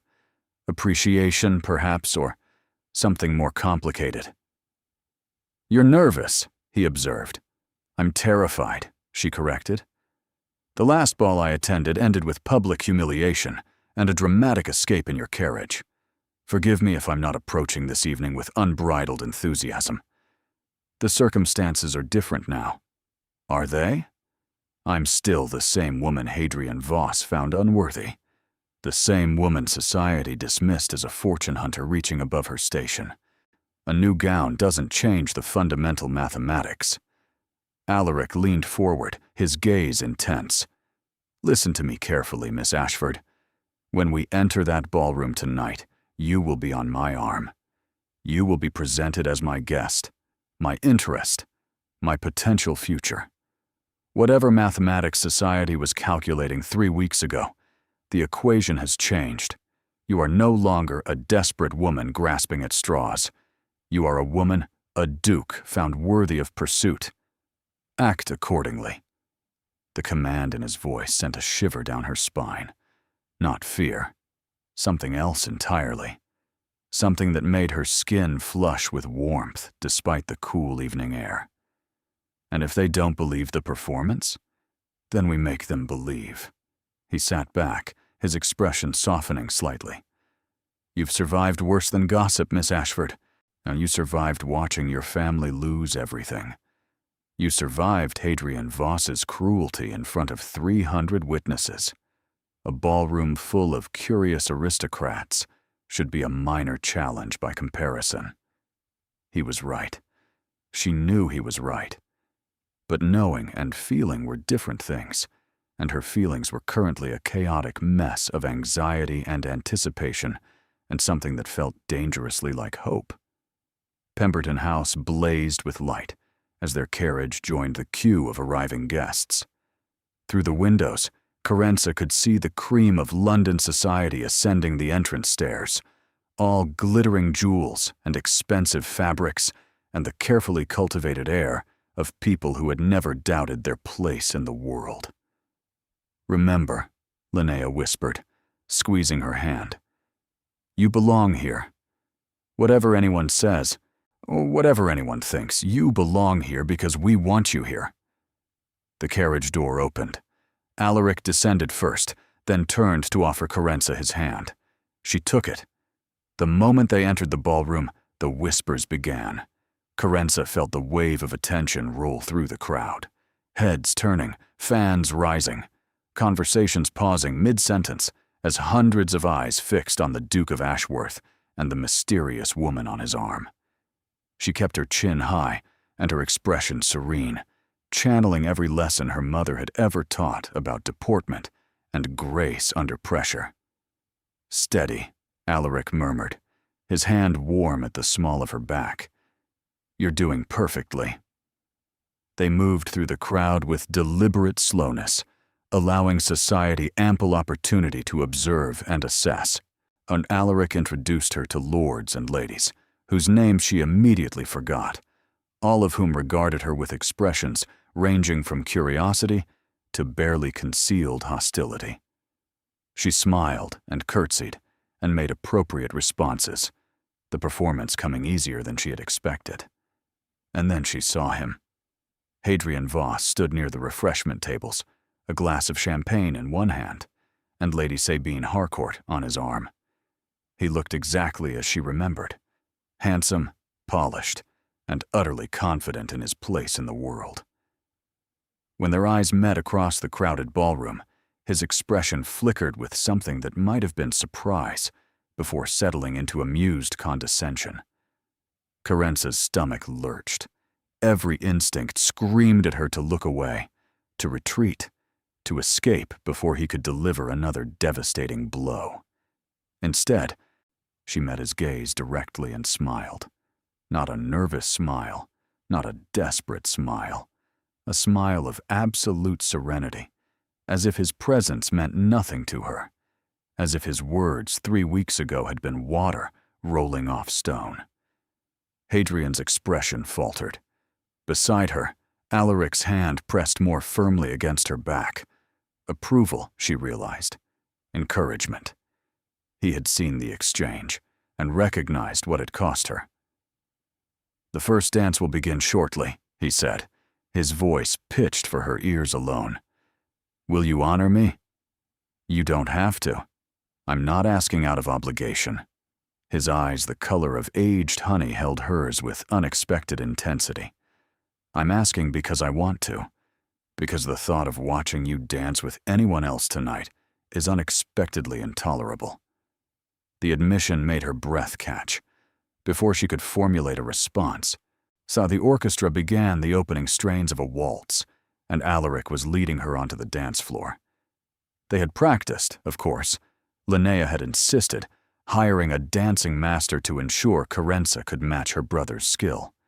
But practice had not prepared her for this. The reality of his hand at her waist, his eyes locked on hers, the world falling away until nothing existed except the music and the movement and the man holding her as if she were precious. "Everyone is watching," she whispered. "Let them watch." He turned her smoothly, guiding them through the other couples with effortless grace. "Let them see exactly what they're meant to see. A man captivated by a woman who deserves to be captivated by. You're rather good at this performance. Who says it's a performance?" The question hung between them, weighted with implications she was afraid to examine. They danced in silence after that, but it was a comfortable silence, charged with something that felt less like pretense and more like possibility. When the waltz concluded, applause scattered through the ballroom. Carenza curtsied while Alaric bowed, and she was acutely aware that they had just made a statement that would be discussed in every drawing room in London by morning. They had barely stepped off the dance floor when Lady Sabine Harcourt materialized before them, Hadrian Voss at her side. "Your Grace," Lady Sabine said, her smile sharp as glass. "What a delightful surprise to see you dancing this evening. I had quite given up hope you might participate in social activities again. Lady Sabine, Alaric's tone was ice. See, I see you've found suitable companionship. The barb landed precisely where intended. Lady Sabine's smile tightened almost imperceptibly, but she recovered quickly. Mr. Voss has been most attentive. She turned her gaze to Carenza, assessing and dismissive. And Miss Ashford, how lovely to see you again. I trust you've recovered from your unfortunate evening at the Whitmore ball. Completely recovered, thank you. Carenza kept her voice pleasant. One can hardly dwell on minor disappointments when presented with superior alternatives. Hadrian's expression darkened. Superior alternatives? Is that what you call it? Trading one man's interest for another's? I call it recognizing worth when it presents itself. Carenza met his eyes without flinching. Something you seem incapable of doing. The silence that followed was absolute. Around them, nearby guests had stopped even pretending not to listen, openly observing the confrontation with hungry anticipation. You forget yourself, Miss Ashford. Hadrian's voice was low, dangerous. Whatever fantasy you've constructed about your position here, it remains fantasy. A duke doesn't genuinely pursue women of your station. He merely— choose your next words very carefully, Voss. Alaric's voice cut through the tension like a blade. Because whatever you're about to say will determine how the rest of this evening proceeds for you. Hadrian's face flushed. He was not accustomed to being challenged, particularly not in public, particularly not by men whose social position far exceeded his own. "Forgive me, Your Grace," he said, the words clearly costing him. "I spoke out of turn." "Yes, you did." Alaric's hand found Carenza's, his fingers intertwining with hers in a gesture of unmistakable intimacy. "My interest in Miss Ashford is neither your concern nor your business. I suggest you remember that." He led Carenza away without waiting for a response, leaving Hadrian Voss standing in the middle of the ballroom, publicly rebuked for the second time in 3 weeks. But Carenza barely noticed. Her entire awareness had narrowed to the warmth of Alaric's hand in hers, the protective fury in his voice, the way he had called her his interest without hesitation or qualification. Something had shifted between them, something dangerous and exhilarating and impossible to ignore, and she had absolutely no idea what to do about it. The gardens of Pemberton House offered refuge from the suffocating weight of social observation. Carenza stood among sculpted hedges and sleeping roses, breathing air that didn't taste of gossip and speculation. Behind her, the ballroom glowed with golden light and the sound of music and laughter. But out here, the world was silver and shadow and blessed silence. Alaric had released her hand the moment they escaped through the terrace doors, as if the contact had burned him. He stood several feet away now, his profile sharp against the moonlit gardens, his expression troubled in ways she couldn't fully read. "You didn't have to do that," she said quietly. "Confront him like that. Defend me so publicly." "Yes, I did." "Why?" He turned to face her, and the moonlight caught his features in a way that made her breath catch. The strong jaw, the amber eyes now dark with unnamed emotion, the tension in his shoulders that suggested barely leashed control. "Because he had no right to speak to you that way. Because watching him dismiss you as worthless made me want to destroy him. Because—" He broke off, shaking his head. "Because this stopped being a performance somewhere along the way, and I'm not entirely certain when that happened." The admission hung between them, fragile and electric. "Alaric," she breathed, and his name felt different in her mouth now. Intimate, significant, weighted with meaning that hadn't existed 3 weeks ago. "Don't." He held up a hand, his voice rough. "Don't say my name like that unless you mean it, unless you understand what you're inviting." "What am I inviting?" "Complication. Danger. The possibility that this arrangement becomes something neither of us planned for. He stepped closer, close enough that she could feel the heat radiating from his body, despite the cool evening air. I hired you to play a role, Miss Ashford. I did not hire you to make me feel things I thought I'd successfully buried. What things? Want. The word came out harsh, almost angry. Hope. The terrifying suspicion that perhaps I'm not as dead inside as I believed. Carence's pulse raced in her throat. This was not the controlled, distant Duke she had met at the Whitmore ball. This was someone raw and vulnerable and frighteningly honest. Your sister thinks you stopped feeling anything after your father died, she said carefully. She thinks you turned everything off to survive. Linnea is perceptive. Lady Margot thinks you're avoiding marriage because you're afraid of loss. That watching your father grieve your mother for 20 years convinced you that love is simply a different kind of pain. My aunt is also perceptive. His jaw tightened. They're both correct. Loving someone means giving them the power to destroy you. I watched my father live as half a person after my mother died, present in body, absent in spirit. He performed his duties admirably, but he was never truly happy again, never truly whole. And you decided that was unacceptable. I decided it was unnecessary. His eyes held hers, intense and searching. Why risk devastation when contentment is available without cost? Why open yourself to loss when solitude is perfectly survivable? Because survivable isn't the same as living. Carence reached out, her fingers brushing his jaw in a gesture that felt bold and reckless and absolutely necessary.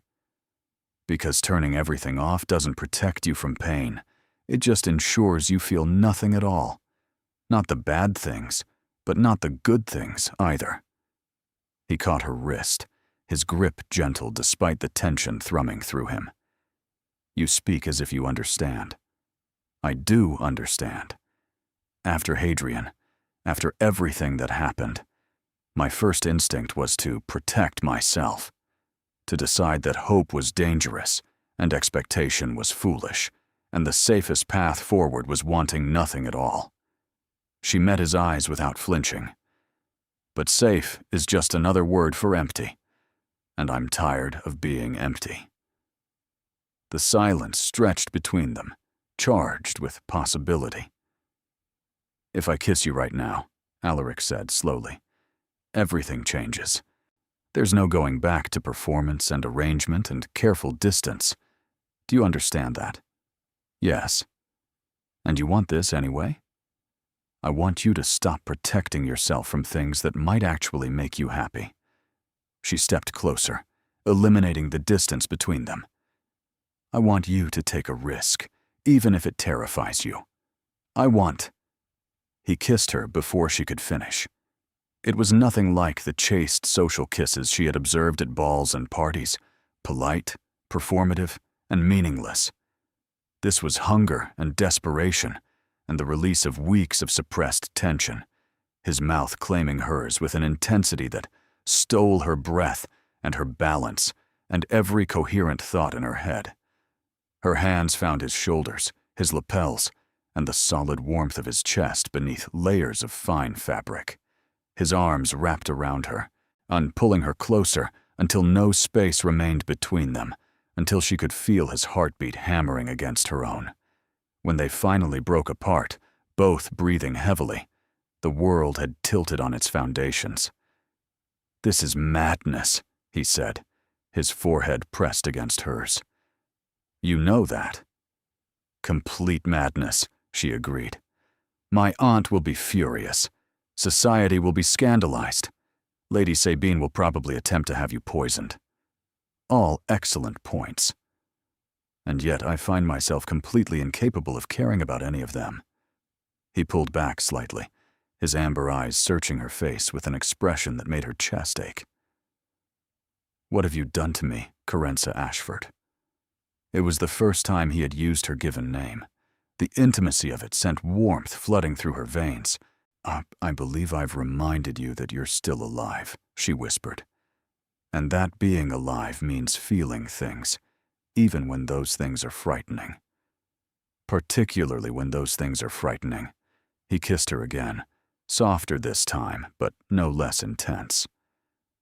"We should return to the ballroom before we create an actual scandal, rather than merely a rumored one." "Should we?" "Probably." He didn't move to release her. "In a moment." They stood together in the moonlit garden, wrapped in each other's arms, while the ball continued its glittering dance without them. Somewhere inside, society was speculating about their extended absence. Somewhere inside, Hadrian Voss was nursing his wounded pride, and Lady Sabine was plotting her next move. None of it mattered. What mattered was this moment, this man, and this impossible thing that had grown between them in the space of 3 weeks. What mattered was the warmth of his embrace, and the tenderness in his eyes, and the realization that perhaps, against all odds, she had found something worth risking everything for. "My father wrote in his journal once that love is the only form of madness worth pursuing," Alaric said quietly. "I found the passage after he died. I didn't understand it then. I think perhaps I'm beginning to understand it now." What else did he write? That my mother was worth every moment of grief he experienced after losing her. That he would choose her again, knowing exactly how it would end, because the joy of loving her outweighed the pain of losing her. His voice roughened. "I thought he was a fool for feeling that way. And now I'm beginning to suspect he was simply braver than I gave him credit for." Carenza reached up, cupping his face in her hands. "You're brave too, even if you don't believe it yet." "I'm terrified." Being terrified and being brave aren't mutually exclusive. She smiled. "In fact, I think being terrified is a prerequisite." He laughed then, a real laugh, surprised out of him, transforming his features into something younger and lighter and achingly beautiful. "Come," he said, taking her hand. "Let's return before Linnea sends a search party. She's probably already invented 12 different theories about what we're doing out here. Will any of them be accurate?" "Probably several." He raised her hand to his lips, pressing a kiss to her knuckles. "Though I suspect her imagination pales in comparison to reality." They walked back toward the ballroom together, hands intertwined, no longer pretending. And Carenza Ashford, the woman Hadrian Voss had declared worthless 3 weeks ago, felt like the richest person in the world. The dream shattered 3 days later. Carenza woke to the sound of raised voices echoing through Ashworth Hall's normally serene corridors. She threw on a dressing gown and hurried toward the commotion, her pulse spiking with undefined dread. She found them in the morning room: Alaric, Lady Margot, and a woman she didn't recognize. A woman with silver blonde hair and ice blue eyes, and a presence that commanded attention simply by existing. "Ah," the stranger said, turning as Carenza appeared in the doorway. "This must be the creature causing all the fuss." "Vivian," Alaric's voice was steel. "I asked you to wait." Vivian. The name registered dimly through Carenza's shock. This was someone significant, someone whose arrival had thrown the household into chaos. Lady Margot caught Carenza's confusion and supplied the explanation in terse tones. The late Duke's second wife, Alaric and Linnea's stepmother. She married their father 5 years ago and has been abroad since his death. "Collecting myself," the dowager corrected smoothly. "Grief is so taxing, and the continent offers such superior facilities for recovery." Her ice-blue eyes swept over Carenza with dismissive assessment. "I returned when I heard rumors that my stepson had attached himself to an unsuitable prospect. Imagine my concern." "Your concern is unnecessary," Alaric said flatly. "Miss Ashford is my guest, and my choices are not subject to your approval. No? Then why do I receive letters from Lady Sabine Harcourt's mother, demanding to know if the arrangement I proposed to your father remains valid? The dowager produced a folded paper from her reticule. You remember the arrangement, don't you, Alaric? The one I convinced your father to consider before his unfortunate demise? The marriage contract between yourself and Lady Sabine? The world tilted beneath Carence's feet. Marriage contract. Existing arrangement. Lady Sabine. That contract was never finalized, Alaric said, but something in his voice wavered. The first crack in his armor Carence had ever witnessed. The preliminary agreements were signed. The dowry was specified. The families reached understanding. The dowager smiled, cold and triumphant. Your father may have died before the final documents were executed, but the intention was clear. Lady Sabine was to be your duchess. This, she gestured dismissively toward Carence. This distraction changes nothing. She's not a distraction. No? Then what is she? The dowager stepped closer to Carence, examining her like livestock at auction.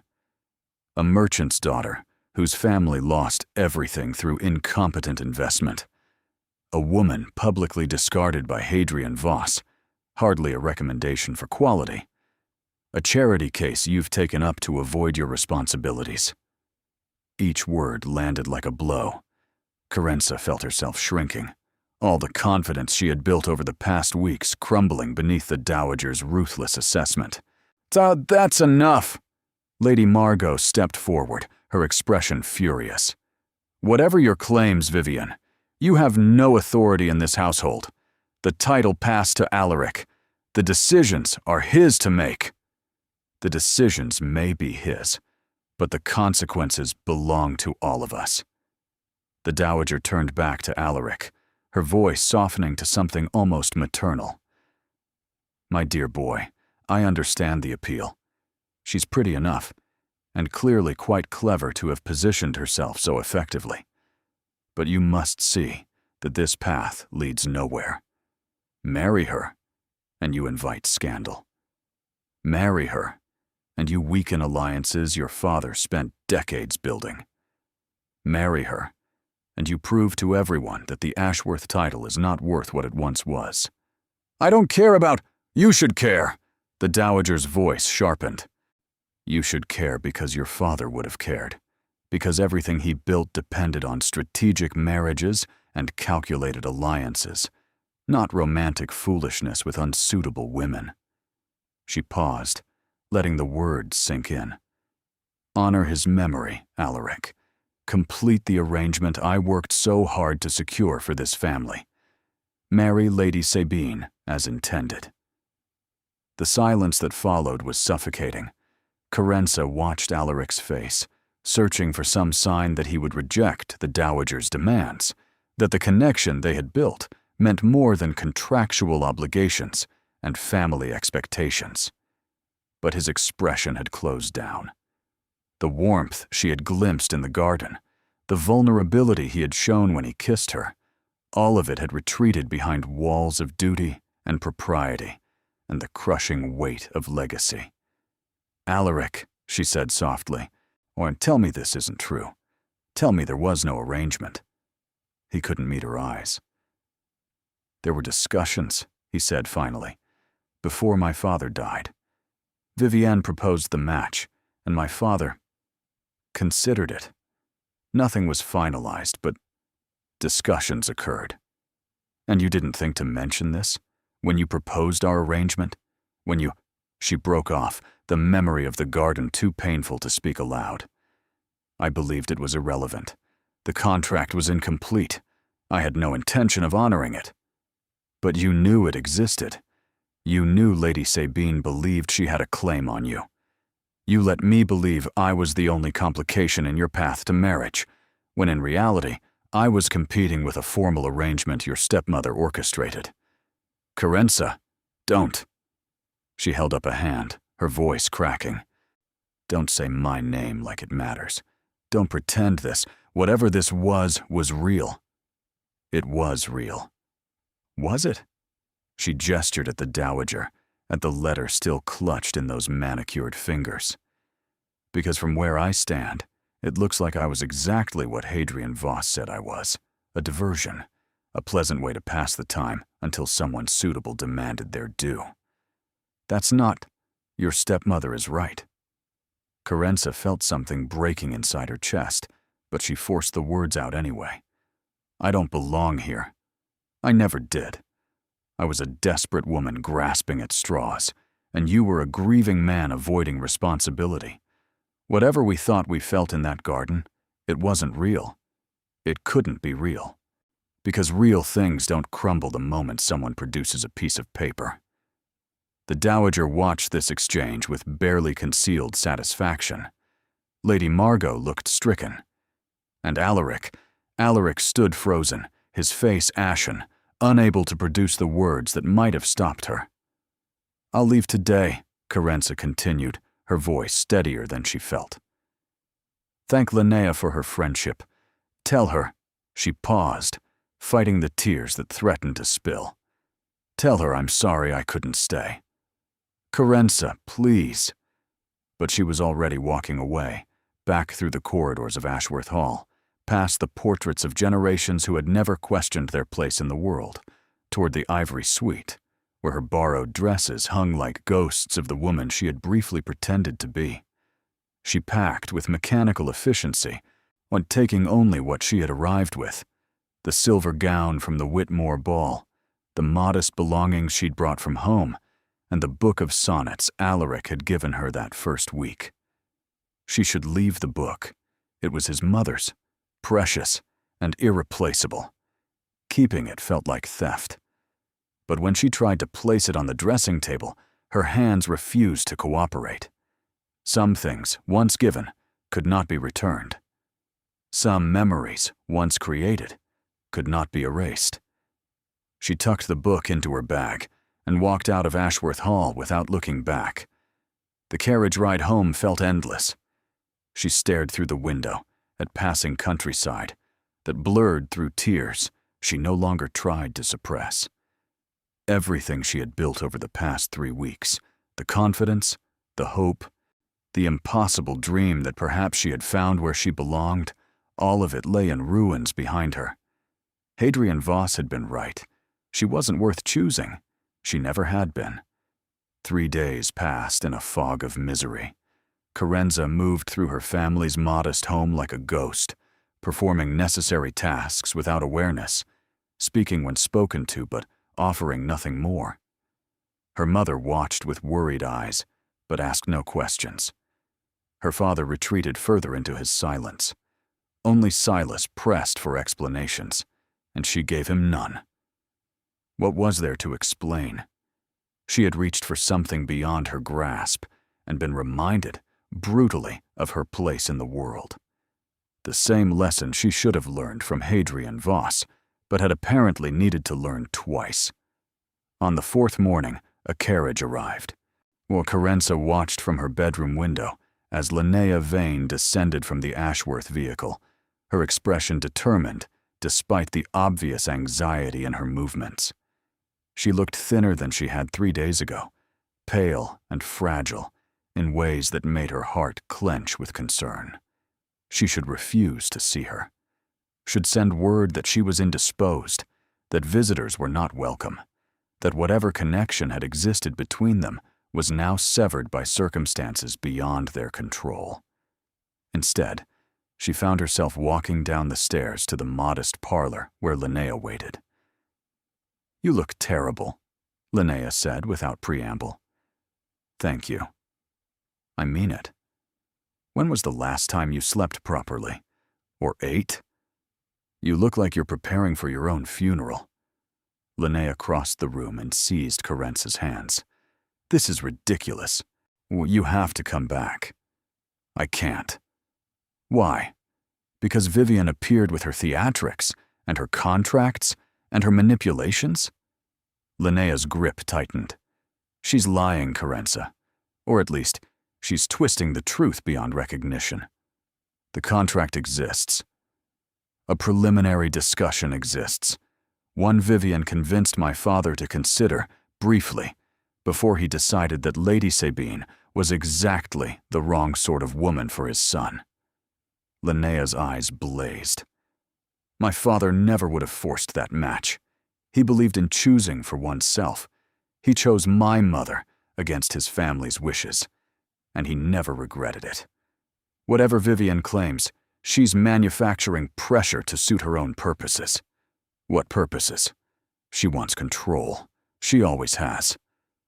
Linnea released her hands and began pacing, her movements agitated. She married my father for position and wealth, not love. She spent 5 years trying to manipulate him into giving her more authority, more influence, more control over family decisions. When he died, she expected to continue as she had been. Instead, everything passed to Alaric, who refuses to be managed. She seems to be managing him quite effectively. She surprised him, caught him off guard with accusations and contracts, and the weight of our father's memory. Linnea stopped pacing, turning to face Carenza directly. But he's not accepting it. He's been locked in his study for 3 days, refusing meals, refusing visitors, refusing everything except endless research into the legal standing of preliminary marriage agreements. A flame reignited in Carenza's chest, hope trying to resurface despite her attempts to smother it. It doesn't matter, she said, forcing the words out. Even if the contract isn't binding, the reality remains. I'm not suitable. I never was. Your stepmother simply voiced what everyone already thinks. Everyone except the people who actually matter. Linnea stepped closer. Aunt Margot hasn't stopped cursing Vivian since you left. The servants have been walking around like someone died. Even Mrs. Blackwood, who never displays emotion about anything, told me she misses you. And Alaric? Alaric is destroying himself? Linnea's voice cracked. He's doing exactly what he did when Father died. Retreating, shutting down, burying himself in work instead of feeling anything. Except this time, it's worse. Because this time, he knows what he's losing. He let me walk away. He was shocked, ambushed. Vivian planned her attack perfectly, arriving when he least expected it, deploying information calculated to cause maximum damage. Linnea took her hands again. But that doesn't mean he wanted you to leave. It doesn't mean he chose duty over you. He didn't choose me either. Then make him choose. Linnea's eyes were fierce, determined.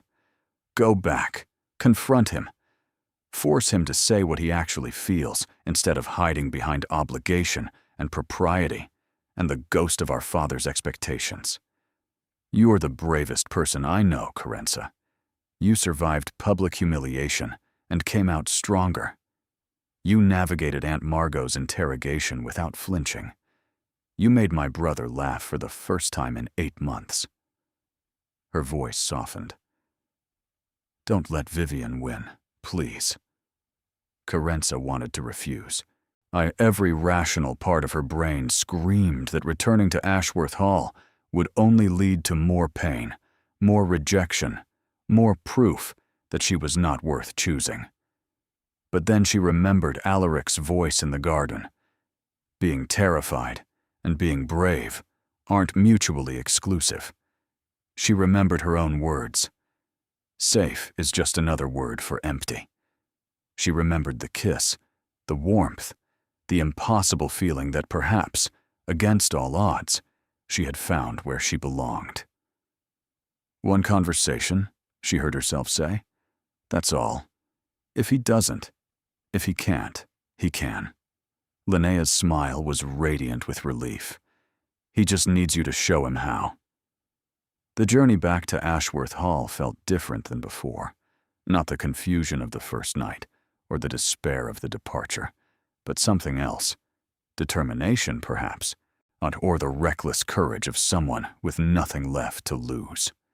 When the carriage rolled to a stop before the grand entrance, Carenza stepped out before the footman could assist her. Mrs. Blackwood met her in the entrance hall, her severe face softening into something that might have been a smile. "Miss Ashford, welcome back." "Where is he?" "The library. He hasn't left in 3 days except to sleep, and I'm not certain he's doing much of that." Carenza nodded and walked toward the library with purpose, her pulse racing in her veins. The door was closed. She didn't knock. Alaric sat at his father's desk, surrounded by papers and books and the detritus of obsessive research. He looked terrible, unshaven, hollow-eyed, his usual immaculate appearance abandoned in favor of rumpled shirt sleeves and what appeared to be the same trousers he'd worn 3 days ago. He looked up when she entered, and the expression that crossed his face was so raw, so vulnerable, that her lungs forgot their purpose. "Carenza." "You look terrible," she said, echoing Linnea's greeting. "I feel terrible." He stood slowly, as if afraid sudden movement might frighten her away. "You came back." "I came back to hear you say it, out loud, not what duty demands or what contracts suggest or what your stepmother wants. I want to hear what you want, Alaric, and then I'll decide what I'm going to do about it." The silence filled the space between them, heavy with possibility. And then he spoke. "I want you." The words emerged, rough and raw, torn from somewhere deep in Alaric's chest. "I want you," he repeated, crossing the distance between them until they stood close enough to share warmth. "I want your courage and your honesty, and the way you make me feel like I'm actually alive instead of merely existing. I want to wake up knowing I'll see you at breakfast and fall asleep knowing you're somewhere under this roof. I want arguments and compromises, and the terrifying vulnerability of choosing someone who could destroy me." His hands found her face, cupping it gently as his amber eyes searched hers. "I want what my father had with my mother, even knowing how it ended. I want the joy more than I fear the pain. I want—" his voice cracked. "I want you to know that you are worth choosing. You were always worth choosing. The only fool in this equation was me, for taking 3 days to find the courage to tell you." Carenza's eyes filled with tears. "The contract is worthless. I spent 3 days confirming what I already suspected. Preliminary discussions without executed documents have no legal standing. Vivian was bluffing, using my grief and my father's memory to manipulate me into compliance." His jaw tightened. "She's been removed from Ashworth Hall, permanently. And Lady Sabine has been informed, clearly and finally, that no arrangement exists or will exist between our families." He took a shaky breath. "I should have told you about the discussions from the beginning. I should have been honest instead of assuming they were irrelevant. I let my avoidance of the topic create an ambush that hurt you, and for that, I am deeply sorry. You let me walk away. I was frozen, shocked. Everything Vivian said played on every fear I'd been suppressing. That I wasn't honoring my father's wishes, that I was failing my duty, that wanting something for myself was selfish and wrong." He pressed his forehead against hers. "But watching you leave was worse than any of those fears. Losing you was worse than anything I'd been trying to protect myself from." "Alaric, let me finish." His hands trembled slightly against her face. "I am not a man who expresses himself easily.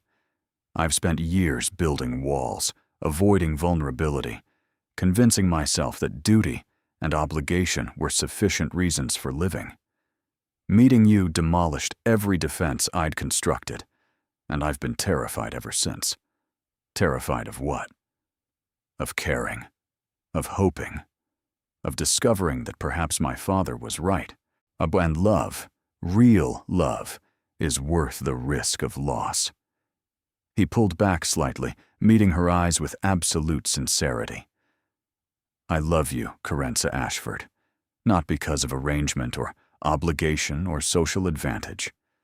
I love you because you made me brave enough to feel something again. And if you'll allow me, I would like to spend the rest of my life proving that you are worth so much more than you've been led to believe." The tears spilled over now, tracking down her cheeks as she tried to find words adequate to the moment. "I love you too," she managed, despite every rational argument against it, despite the impossibility of our circumstances, despite the certainty that I don't deserve. Don't. He kissed her then, soft and tender and full of promise. "Don't ever say you don't deserve this. You deserve everything, and I intend to give it to you if you'll let me." The library door burst open, and Linnea appeared, followed by Lady Margot and what appeared to be half the household staff. "Finally!" Linnea exclaimed. "I thought you two would never sort yourselves out." "Linnea," Alaric said, not releasing Carenza from his embrace, "how long have you been listening at the door?" "Long enough to know that I was right about everything." She grinned. "Aunt Margot, you owe me £10. I told you he'd declare himself within the hour." Lady Margot huffed. "I didn't doubt he would declare himself. I merely questioned the timeline." She approached Carenza, her expression softening in ways that seemed almost uncomfortable for her face to produce. "Welcome back, Miss Ashford. This household has been unbearable in your absence." "Thank you, Lady Margot. And please, call me Margot. If you're going to be family, we might as well dispense with formalities." She turned to her nephew. "The season's final ball is tomorrow evening.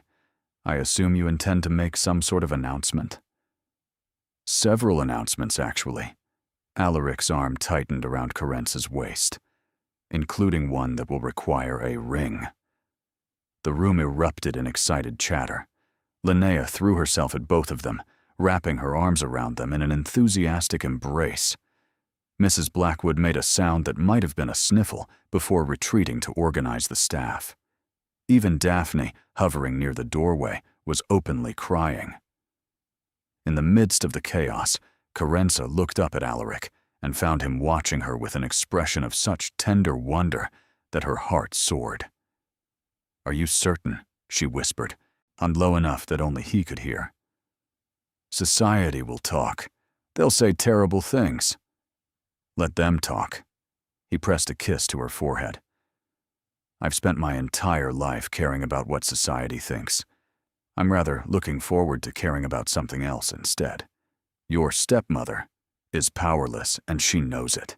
Whatever schemes she attempts will fail, because the one thing she cannot manipulate is the truth. And the truth is that I love you, and I intend to marry you, and nothing she or anyone else says will change that." He kissed her again, properly this time, while Linnea cheered, and Lady Margot pretended to disapprove, and the library that had once belonged to a duke who believed in love transformed into the site of their beginning.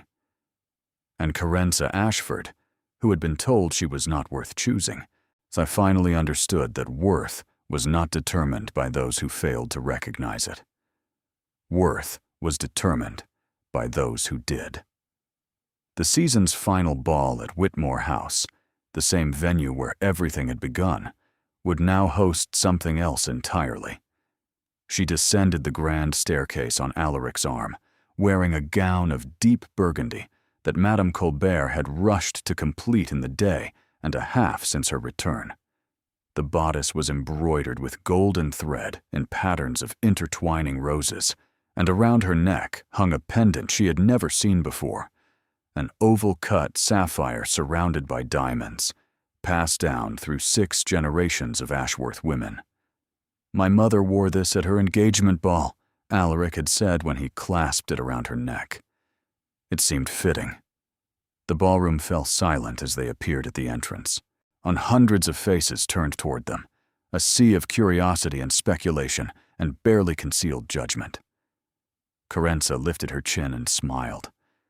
Let them look. Let them whisper.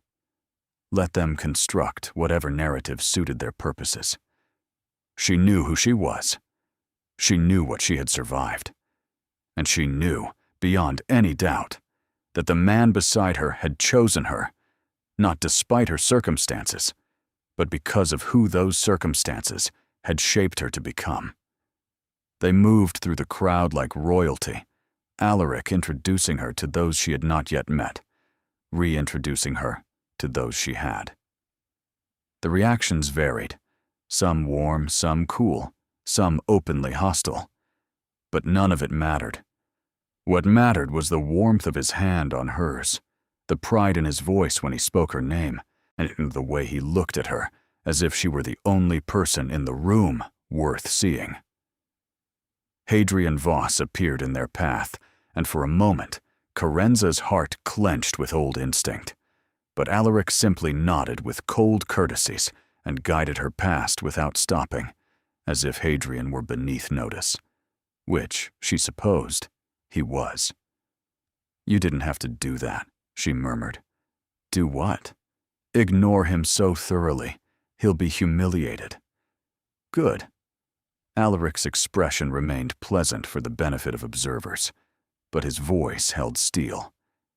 "He deserves considerably worse than humiliation, but I'll settle for him watching you prosper and knowing he had nothing to do with it." The orchestra struck up a waltz, the same waltz they had shared at the Pemberton Ball weeks ago, when everything was pretense and performance, and neither of them understood what was building between them. "May I have this dance?" Alaric asked, though they both knew it was not really a question. "You may have every dance," Carenza replied, "tonight and always." They took the floor alone, again, and this time, when the whispers erupted, they were of a different character entirely. Surprise gave way to curiosity, gave way to grudging acceptance, as it became clear that whatever was happening between the Duke of Ashworth and the former Miss Ashford was not scandal, but something else entirely. Something real. "I believe," Alaric said as they turned through the crowd, "that this is the part where I'm supposed to propose. You already proposed, in the library, with witnesses. That was a declaration. This is different." He slowed their dance. And around them, other couples stopped as well, sensing that something significant was about to happen. "This is the official version, the one society will remember." He released her and dropped to one knee in the middle of the ballroom, producing from his pocket a ring that sparkled in the chandelier light, a cluster of diamonds surrounding a central ruby that burned like a captured flame. "Carenza Ashford," he said, his voice carrying across the suddenly silent room. "Several weeks ago, I watched a man tell you that you were not worth choosing. I intervened because I recognized a cruelty that deserved to be challenged. What I did not recognize, what I could not have anticipated, was that you would challenge me in return. You challenged my assumptions, my defenses, my determination to live half a life in the name of safety and duty." He took her hand, his amber eyes holding hers with absolute sincerity.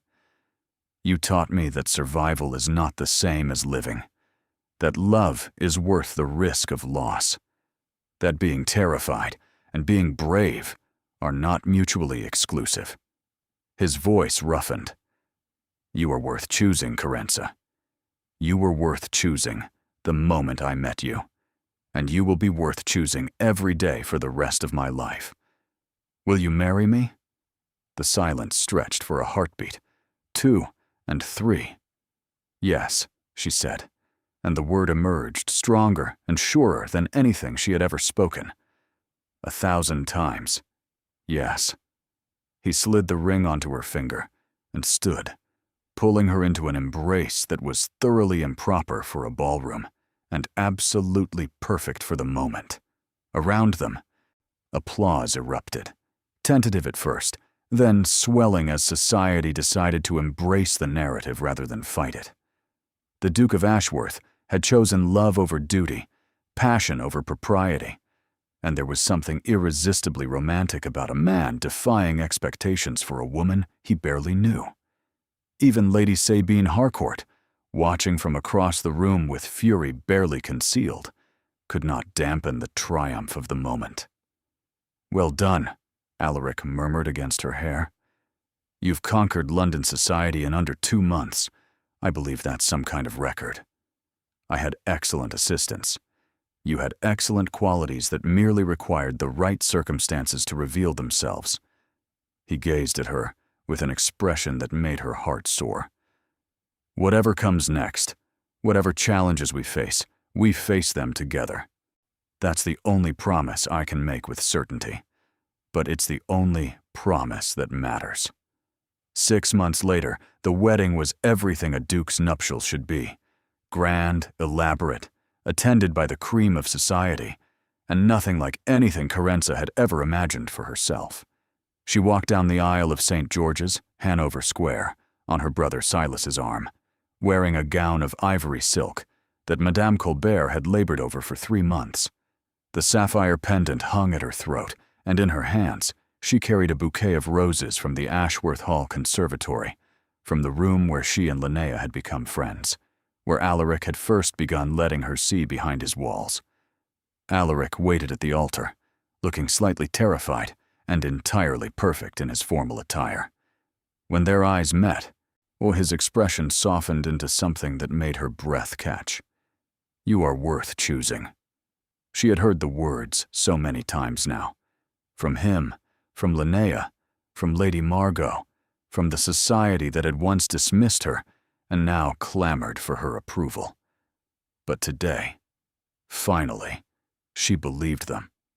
The ceremony passed in a blur of vows and rings, and the weight of 2 lives joining into one. When Alaric kissed her, sealing their union, the congregation erupted in applause that seemed to shake the ancient stones. "Wife," he murmured against her lips, "I rather like the sound of that." "Husband, I rather like the sound of that as well." They emerged from the church to a shower of flower petals and cheering crowds. Carenza's mother wept openly, her health restored by months of proper care and the joy of watching her daughter triumph over every obstacle. Her father smiled, actually smiled, for the first time since his business had collapsed. Even Silas, who had worried endlessly about his sister's welfare, looked genuinely happy. At the reception, held in the grand ballroom of Ashworth Hall, Linnea gave a toast that made everyone laugh and several people cry. "When Carenza arrived at this house," she said, raising her glass, "she was pretending to be my friend. Within a week, she actually was. Within 2 weeks, she had made my brother fall in love with her. Within 3 weeks, she had conquered our aunt, charmed our staff, and completely transformed the atmosphere of a household that desperately needed transforming." She grinned. "If I had known being publicly humiliated was the path to happiness, I would have tried it myself long ago." The laughter that followed was warm and genuine, the sound of people who had become family, celebrating a love that had defied every expectation. Later, after the guests had departed and the house had quieted, Carenza found herself in the conservatory with Alaric. The moonlight filtered through glass walls, casting silver patterns across the stone floor, and the scent of jasmine hung heavy in the warm air. "I found something," Alaric said, producing a folded paper from his pocket. "Among my father's personal effects. I thought you should see it." He handed her the paper, and Carenza unfolded it carefully. It was a letter, written in a masculine hand she didn't recognize. "My dear son," it began, "if you are reading this, I have departed this world, and you now carry the weight of everything I built and everything I believed. I trust you to manage the estates, navigate Parliament, and maintain our family's position. These things you will do admirably. You were born for duty, just as I was. But duty is not enough. I learned this when I met your mother. Not your stepmother, but the woman who gave you life. She taught me that love is not a weakness to be avoided, but a strength to be cultivated. She taught me that being chosen, truly chosen, by someone who sees your flaws and loves you anyway, is the greatest gift a person can receive. I lost her too soon. The grief nearly destroyed me. But I would not trade a single day of our love to avoid that pain, because the joy of having her outweighed everything that came after. When you find your person, and you will find her, I am certain of it, do not let fear hold you back. Do not let duty overshadow choice. Do not let the ghost of my grief become a reason to avoid living fully. Choose love, my son. Choose it boldly, recklessly, against every rational argument. That is my final wish for you. Your loving father Carenza looked up, tears streaming down her cheeks. He knew. Before he died, he knew what you needed. He always knew. Alaric's voice was rough with emotion. I just wasn't ready to hear it until you made me ready. She reached into the pocket of her gown and produced the small leather volume, Sonnets for the Unconventional Heart. The book Alaric had given her that first week. The book she had refused to leave behind even in her darkest moment. I kept it, she said softly. Even when I thought everything was over, I couldn't let go of this.